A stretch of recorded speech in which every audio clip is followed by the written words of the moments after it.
যুক্তরাষ্ট্রে পড়তে বা সাংস্কৃতিক বিনিময় কর্মসূচিতে অংশ নিতে চাইছেন? তাহলে আপনার জন্য বড় পরিবর্তনের খবর।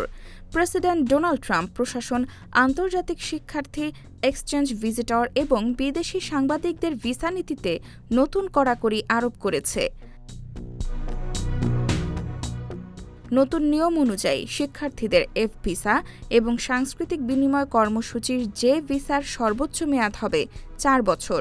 অন্যদিকে বিদেশি সাংবাদিকদের ভিসা সর্বোচ্চ 240 দিনের জন্য দেওয়া হবে, আর চীনা সাংবাদিকদের ক্ষেত্রে এই মেয়াদ হবে মাত্র 90 দিন।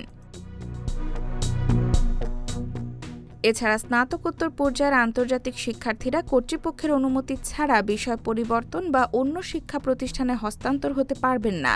পড়াশোনা বা প্রশিক্ষণ শেষ হওয়ার পর যুক্তরাষ্ট্রে থাকার জন্য আগে যেখানে 60 দিন সময় দেওয়া হতো, এখন তা কমিয়ে 30 দিন করা হয়েছে।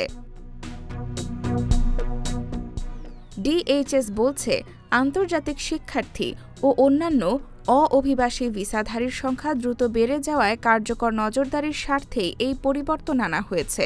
তবে সমালোচকদের দাবি, নতুন নিয়ম আন্তর্জাতিক শিক্ষার্থীদের জন্য অপ্রয়োজনীয় জটিলতা তৈরি করবে এবং চাকরি খুঁজে স্পন্সর পাওয়ার সময়ও অনেক কমিয়ে দেবে।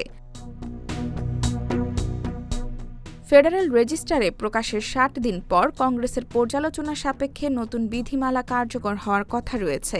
ফলে যুক্তরাষ্ট্রীয় উচ্চশিক্ষা বা এক্সচেঞ্জ প্রোগ্রামে যেতে আগ্রহীদের এখন থেকেই নতুন নিয়ম সম্পর্কে সতর্ক থাকা জরুরি। M1 TV news desk.